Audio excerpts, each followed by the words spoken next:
spending this Thursday morning at a battery factory. Trying to say that 3 times fast. It's Century Batteries in Queensland, and we're trying to get behind one of the last remaining Aussie manufacturers that employs 600 people across the country, producing 1.5 million batteries every single year.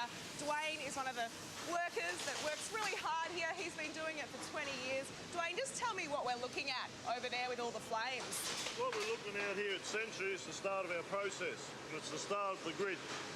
We make 22 million grids a year, starting from Brisbane end to end to Perth and back, to cover all our ranges of cars, four-wheel drives, trucks.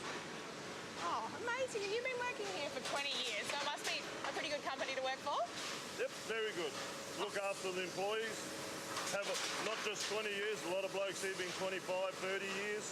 So it's a good company. Oh, that's fantastic. And Dwayne here got up at 3 a.m, so while most of us were sleeping in our beds, not me, I get up pretty early as well, he was here working hard to make Australia a better place.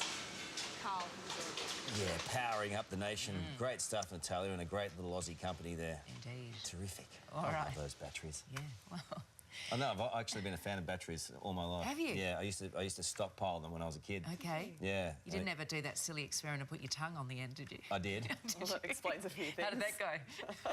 Powered up the old tongue-a-rooney. But I had 5 or 6 of them in my bedroom. My HQ Kingswood, I tell you what, I was always looking for jumper leads. That thing was breaking down all the time.